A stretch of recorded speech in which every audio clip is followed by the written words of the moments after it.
ভারত পাকিস্তান যুদ্ধের পর ভারতকে আরও সংকটে ফেলার জন্য উঠে পড়ে লেগেছে চীন। এই উত্তেজনার মধ্যে এবার পাকিস্তানকে J-35 স্টেলথ ফাইটার জেট দেওয়ার ঘোষণা চীনের। পাকিস্তানের সাথে এই চুক্তি বাস্তবায়িত হলে এটি চীনের পঞ্চম প্রজন্মের যুদ্ধ বিমান এবং পাকিস্তান হবে এই উন্নত প্রযুক্তির যুদ্ধ বিমান ব্যবহারকারী প্রথম দেশ।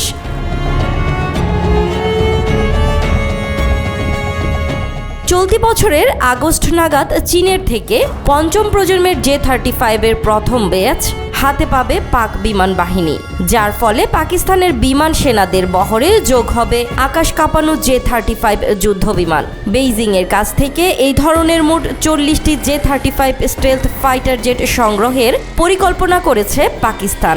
দামের ক্ষেত্রেও চীন সরকার দিয়েছে 50% ছাড়, আর চীনের এমন উদারতাই ভাবাচ্ছে ভারতের সমর বিশ্লেষকদের।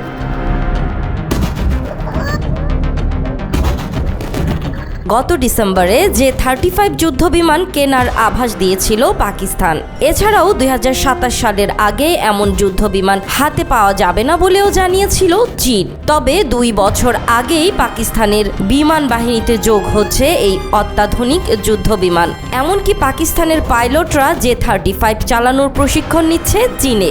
এগুলো উড়িয়ে নিয়েই দেশে ফিরবে তারা। J-35 জেটটি হলো চীনের শেনিয়ান এয়ারক্রাফট কর্পোরেশন দ্বারা নির্মিত একটি পঞ্চম প্রজন্মের স্টেলথ ফাইটার। এটি ইঞ্জিন বিশিষ্ট, সব ধরনের আবহাওয়ায় উড্ডয়ন করতে সক্ষম। এছাড়াও বিভিন্ন ধরনের মিশনের জন্য উপযোগী এবং উন্নত এভিওনিক্স ও সেন্সর সিস্টেম দ্বারা সজ্জিত।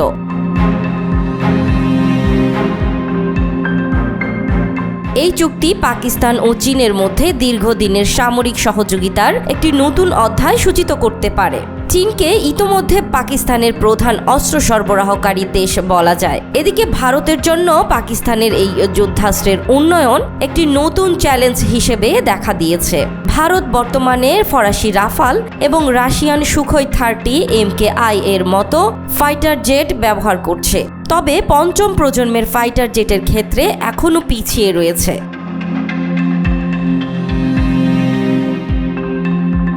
J-35 স্টেলথ ফাইটার জেটের সম্ভাব্য অধিগ্রহণ পাকিস্তানের বিমান বাহিনীর অত্যাধুনিকীকরণে একটি গুরুত্বপূর্ণ পদক্ষেপ হতে পারে। এই চুক্তি দক্ষিণ এশিয়ার সামরিক ভারসাম্যে গুরুত্বপূর্ণ প্রভাব ফেলতে পারে, বিশেষ করে ভারতের সঙ্গে পাকিস্তানের প্রতিযোগিতামূলক সম্পর্কের প্রেক্ষাপটে। পাকিস্তানের এই আধুনিকায়ন প্রচেষ্টা তাদের বিমান বাহিনীর সক্ষমতা বৃদ্ধিতে উল্লেখযোগ্য ভূমিকা রাখবে।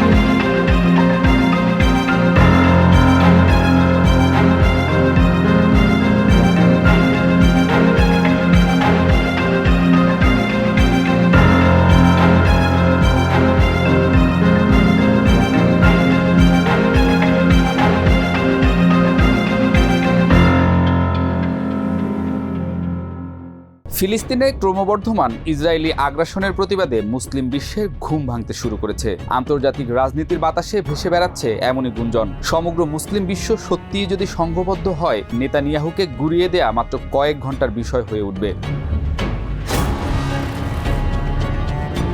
ফিলিস্তিন ইস্যুতে যদি মধ্যপ্রাচ্য ও বৃহত্তর মুসলিম বিশ্ব ঐক্যবদ্ধ হয়, তাহলে তা হবে একটি ঐতিহাসিক পালাবদলের সূচনা। তবে তা শুধু ফিলিস্তিনের স্বাধীনতায় থেমে থাকবে না, আন্তর্জাতিক রাজনীতিতেও বড় পরিবর্তন আসবে।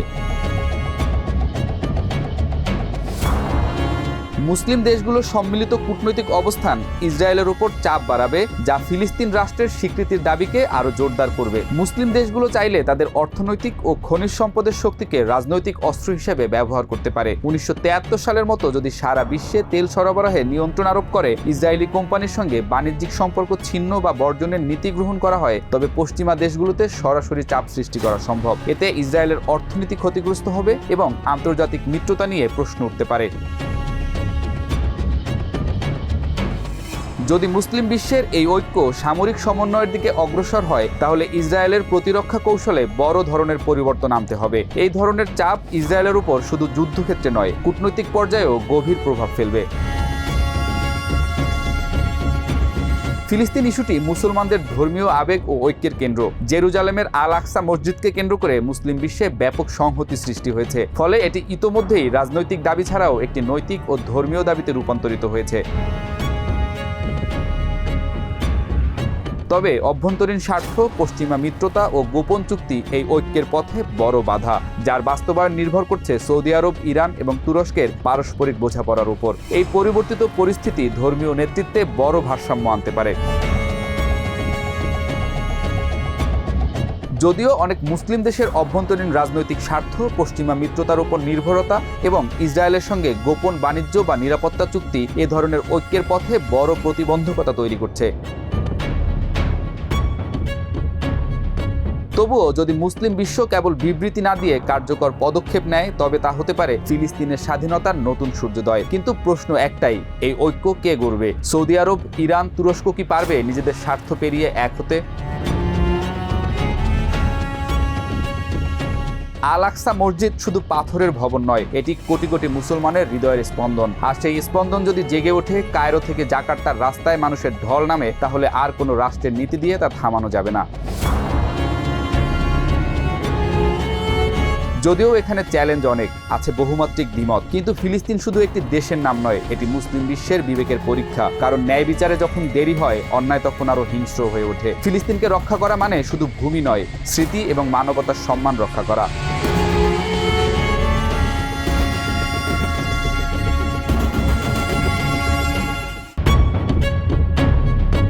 সালমান এফ রহমানের ছেলে শায়ানের লন্ডনের 2টি সম্পত্তি জব্দ করার আদেশ দিয়েছে যুক্তরাজ্যের ন্যাশনাল ক্রাইম এজেন্সি। পরের তালিকায় আছে আওয়ামী লীগের রাঘব বোয়ালদের আরও অনেকেই। ফিনান্সিয়াল টাইমসের এক অনুসন্ধানী প্রতিবেদনে উঠে এসেছে এমন তথ্য। জব্দ আদেশে বলা হয়েছে এই সম্পত্তিগুলো এখন বিক্রি বা স্থানান্তর করা যাবে না। প্রতিবেদনে আরও বলা হয় এগুলো অফশোর কোম্পানির মাধ্যমে কেনা হয়েছিল। জব্দকৃত সম্পত্তির মধ্যে একটি হল লন্ডনের অভিজাত এলাকা গ্রসভেনর স্কয়ারের একটি বিলাসবহুল অ্যাপার্টমেন্ট, যা 2010 সালে 6.5 মিলিয়ন পাউন্ডে কেনা হয়। অপরটি উত্তর লন্ডনের গ্রেসাম গার্ডেন্সের একটি বাড়ি, যা 2011 সালে 1.2 মিলিয়ন পাউন্ডে কেনা হয়। দুদকের চেয়ারম্যান মোহাম্মদ আব্দুল মোমেন বলেছেন, সালমান এফ রহমান ও তার ছেলে দুর্নীতির তদন্তে সন্দেহভাজন। এই কারণে শায়ানের সম্পত্তি জব্দ করা হয়েছে। শায়ানের যুক্তরাজ্যের আইনজীবীর মতে, শায়ান অস্বীকার করেছেন যে তিনি কোনো বেআইনি কর্মকাণ্ডের সঙ্গে জড়িত ছিলেন না। যুক্তরাজ্যে যদি কোনো তদন্ত হয়, তিনি তাতে পূর্ণ সহযোগিতা করার কথাও জানান। যুক্তরাজ্যের ইলেকটোরাল রোলের তথ্য অনুযায়ী গ্রেসাম গার্ডেন্সের ওই বাড়িটিতে কখনো কখনো থাকতেন শেখ রেহানা।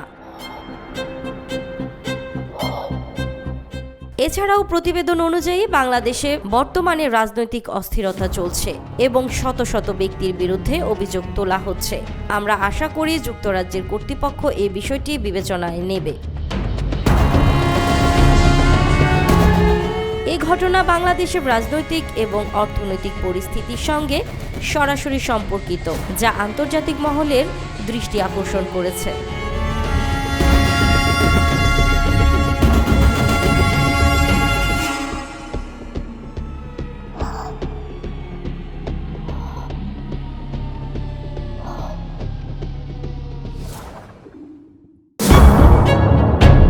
ভারতের সঙ্গে সম্পর্ক উন্নয়নে 4টি প্রধান ইস্যুতে আলোচনা করতে চায় পাকিস্তান। এ লক্ষ্যে একটি নিরপেক্ষ দেশে দ্বিপাক্ষিক বৈঠকের প্রস্তাব দিয়েছে পাকিস্তানের প্রধানমন্ত্রী শাহবাজ শরীফ। পাকিস্তানি গণমাধ্যমে সাংবাদিকদের দেয়া এক বক্তব্যে এই তথ্য জানান তিনি। ভারত পাকিস্তানের মধ্যকার দীর্ঘদিনের অমীমাংসিত ইস্যু কাশ্মীর, পানি বণ্টন, বাণিজ্য ও সন্ত্রাসবাদ নিয়ে আলোচনার জন্য নিরপেক্ষ স্থান হিসেবে সৌদি আরবকে সবচেয়ে যথোপযুক্ত বলে মন্তব্য করেছেন পাকিস্তানের প্রধানমন্ত্রী শাহবাজ শরীফ। এ সময় শাহবাজ শরীফ দাবি করেন, ভারত যদি শুধু সন্ত্রাসবাদ নিয়ে আলোচনা করতে চায় তবে তা গ্রহণযোগ্য হবে না। 4টি বিষয় নিয়ে একসঙ্গেই আলোচনা করতে হবে। পাকিস্তান ও ভারতের মধ্যে বৈঠকের স্থান নিয়ে সাংবাদিকদের এক প্রশ্নের জবাবে শাহবাজ জানান, চীনে বৈঠক করার সম্ভাবনা নেই, কারণ ভারত এতে সম্মত হবে না। তবে তিনি সৌদি আরবকে সম্ভাব্য ভেন্যু হিসেবে উল্লেখ করেন, যেখানে উভয় পক্ষ রাজি হলে আলোচনা হতে পারে। পাকিস্তানের প্রধানমন্ত্রীর সঙ্গে আলোচনায় উপস্থিত ছিলেন এমন একজন সংবাদ মাধ্যম ডনকে বলেন, সৌদি আরবে আলোচনায় বসতে ভারত সম্মত হতে পারে বলেই আশা করছেন শাহবাজ। দীর্ঘস্থায়ী দ্বন্দ্ব নিরসনে এমন সংলাপ যে দুই দেশকেই উপকৃত করতে পারে তাও ইঙ্গিত দিয়েছেন তিনি।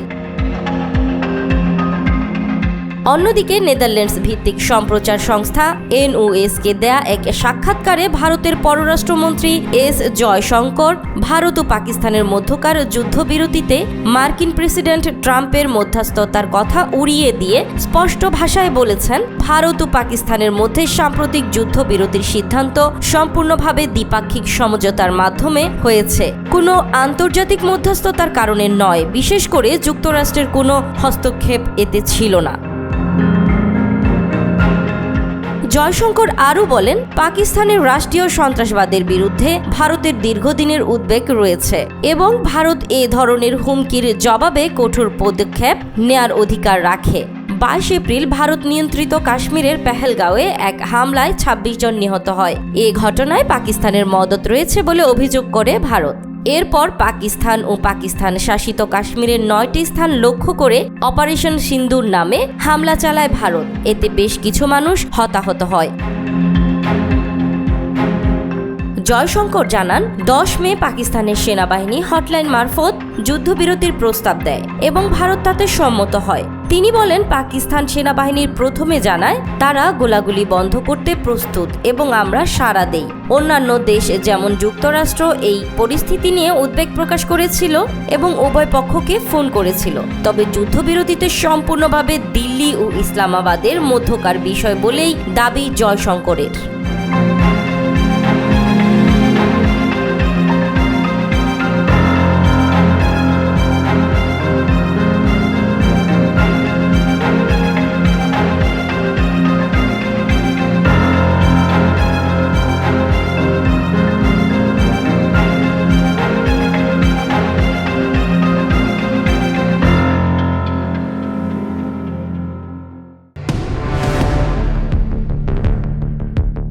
ডোনাল্ড ট্রাম্পের সাম্প্রতিক মধ্যপ্রাচ্য সফরের একটি বড় বৈশিষ্ট্য ছিল ইসরায়েল সফর না করেই যুক্তরাষ্ট্রে ফিরে যাওয়া, যা এক ঐতিহাসিক ব্যতিক্রম। বিশেষ করে তিনিই সেই নেতা যিনি 2017 সালে জেরুজালেমকে ইসরায়েলের রাজধানী হিসেবে স্বীকৃতি দিয়েছিলেন। এ সফর ঘিরে মধ্যপ্রাচ্যের রাজনীতিতে নতুন সমীকরণ তৈরি হয়েছে, যেখানে যুক্তরাষ্ট্রের কূটনৈতিক অবস্থান এবং আঞ্চলিক শক্তিগুলোর ভূমিকায় পরিবর্তন স্পষ্ট। সৌদি আরব এই সফরের সময় স্পষ্ট জানিয়ে দিয়েছিল যে ফিলিস্তিনিদের স্বাধীন রাষ্ট্র প্রতিষ্ঠা ছাড়া ইসরায়েলের সঙ্গে তাদের সম্পর্ক সম্ভব নয়। এতে করে বহুদিন উপেক্ষিত 2 স্টেট সলিউশন পুনরায় আলোচনার কেন্দ্রে এসেছে। একই সঙ্গে ট্রাম্পের সফর মার্কিন কূটনীতিতে এক আঞ্চলিক নেতৃত্বভিত্তিক নতুন দৃষ্টিভঙ্গির সূচনা করে, যেখানে অর্থনৈতিক অংশীদারিত্ব এবং স্থানীয় সমঝোতা বড় হয়ে উঠছে। ট্রাম্প এবার ইরানের সঙ্গে সরাসরি আলোচনা শুরু করেছেন এবং গাজা যুদ্ধ বন্ধে নেতানিয়াহুর অবস্থানের বিপরীতে স্পষ্ট বক্তব্য দিয়েছেন। সৌদি ইসরায়েল সম্পর্ক স্বাভাবিককরণে যুক্তরাষ্ট্রের চাপও হ্রাস পেয়েছে। ট্রাম্প জানিয়েছেন, সৌদি আরব নিজস্ব গতিতে সিদ্ধান্ত নেবে, ফলে ইসরায়েল আঞ্চলিক রাজনীতিতে কিছুটা বিচ্ছিন্ন অবস্থানে চলে যাচ্ছে। গাজা সংকট নিয়ে ট্রাম্প প্রশাসন একটি ব্যতিক্রমী কূটনৈতিক পন্থা গ্রহণ করে। তারা হামাসের সঙ্গে সরাসরি আলোচনা করে এবং মানবিক সহায়তার বিনিময়ে বন্দি মুক্তি নিশ্চিত করে। জাতিসংঘ ও মানবাধিকার সংস্থার তথ্য অনুযায়ী চলমান সংঘাতে গাজায় কয়েক হাজার মানুষ নিহত ও আহত হয়েছে এবং লক্ষাধিক মানুষ বাস্তুচ্যুত হয়েছে। এই পদক্ষেপ পশ্চিমা পররাষ্ট্রনীতির একটি নতুন ধারা উপস্থাপন করে, যেখানে সহানুভূতিশীল বাস্তববাদ স্পষ্ট।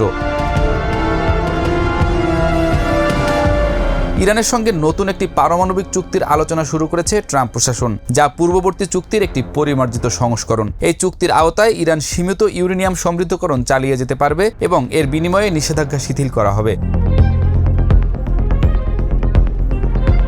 সিরিয়ার ক্ষেত্রেও যুক্তরাষ্ট্র নিষেধাজ্ঞা আংশিকভাবে প্রত্যাহার করেছে এবং নতুন প্রেসিডেন্ট আহমদ আল শারার সঙ্গে বৈঠক করেছে। এসব পদক্ষেপ ইরান, সৌদি আরব ও তুরস্ককে ঘিরে একটি নতুন কৌশলগত সমঝোতার সূচনা করছে, যার পেছনে চীন ও রাশিয়ার ভূরাজনৈতিক তৎপরতাও সক্রিয় রয়েছে। মধ্যপ্রাচ্যের অর্থনৈতিক ও কৌশলগত ভারসাম্যে সবচেয়ে বড় পরিবর্তন দেখা যাচ্ছে উপসাগরীয় দেশগুলোতে। সৌদি আরব, কাতার ও সংযুক্ত আরব আমিরাতের সঙ্গে যুক্তরাষ্ট্রের মধ্যে সামরিক অবকাঠামো, নবায়নযোগ্য জ্বালানি ও প্রযুক্তি খাতে শত শত বিলিয়ন ডলারের চুক্তি সম্পাদিত হয়েছে। এই দেশগুলো এখন কেবল তেল নির্ভর নয়, বরং প্রযুক্তি, জলবায়ু কূটনীতি এবং আঞ্চলিক ভূ রাজনীতিতেও কার্যকর ভূমিকা রাখছে। 2025 সালে শিয়া সুন্নি ভারসাম্যে উল্লেখযোগ্য পরিবর্তন দেখা গেছে। সুন্নি নেতৃত্বাধীন সৌদি, তুরস্ক ও কাতার কূটনৈতিকভাবে আরও সংগঠিত হয়েছে। একই সঙ্গে নেতানিয়াহুর জনপ্রিয়তা ও রাজনৈতিক অবস্থান দুর্বল হওয়ায় ইসরায়েলের অভ্যন্তরীণ রাজনীতিতেও পরিবর্তনের সম্ভাবনা দেখা যাচ্ছে, যা আঞ্চলিক পুনর্গঠনে প্রভাব ফেলতে পারে। সবশেষে ট্রাম্প প্রশাসনের কূটনীতিতে এক ধরনের প্র্যাগম্যাটিক টার্ন স্পষ্ট হয়ে উঠেছে। তিনি নিজেকে ডিল মেকার ও পিস মেকার হিসেবে তুলে ধরছেন, যেখানে সামরিক হস্তক্ষেপের বদলে কৌশলগত সমঝোতা, বিনিয়োগ এবং আঞ্চলিক নেতৃত্বকেই অগ্রাধিকার দেওয়া হচ্ছে। এতে যুক্তরাষ্ট্রের একচেটিয়া ভূ রাজনৈতিক প্রভাব কিছুটা কমলেও এটি এক নতুন ধরনের বাস্তববাদী কূটনৈতিক দৃষ্টিভঙ্গির সূচনা করছে। সব মিলিয়ে ট্রাম্পের সফরের পর মধ্যপ্রাচ্যে একটি নতুন রাজনৈতিক যুগের সূচনা হয়েছে। মার্কিন নেতৃত্ব এখন দূরবর্তী ও সহায়ক, আঞ্চলিক সমঝোতা হয়ে উঠছে কেন্দ্রীয় শক্তি, আর অর্থনৈতিক অংশীদারিত্ব কূটনীতির নতুন ভিত্তি হয়ে উঠছে, যেখানে ইসরায়েল কিছুটা একঘরে হয়ে পড়ছে।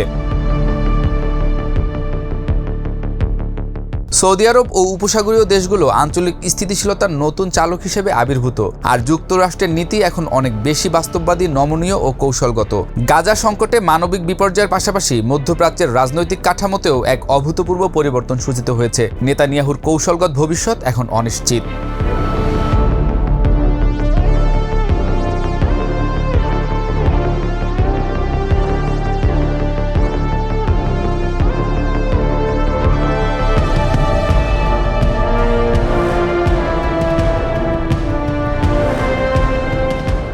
যুক্তরাষ্ট্রের হার্ভার্ড বিশ্ববিদ্যালয়ের প্রতি আরও কঠোর হল ট্রাম্প প্রশাসন। প্রশাসনের নতুন সিদ্ধান্ত অনুযায়ী এখন থেকে বিদেশি শিক্ষার্থীদের ভর্তি করতে পারবে না দেশটির সবচেয়ে পুরনো এই বিশ্ববিদ্যালয়।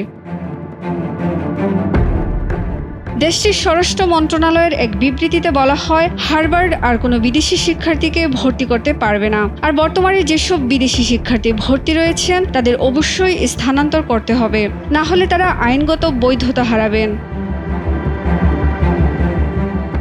যুক্তরাষ্ট্রের হোমল্যান্ড সিকিউরিটি মন্ত্রী ক্রিস্টি নোয়েম সামাজিক মাধ্যম এক্সে জানিয়েছেন, হার্ভার্ড বিশ্ববিদ্যালয়ের এইচভিপি সনদ বাতিল করা হয়েছে কারণ প্রতিষ্ঠানটির আইনের প্রতি শ্রদ্ধা দেখাতে ব্যর্থ হয়েছে।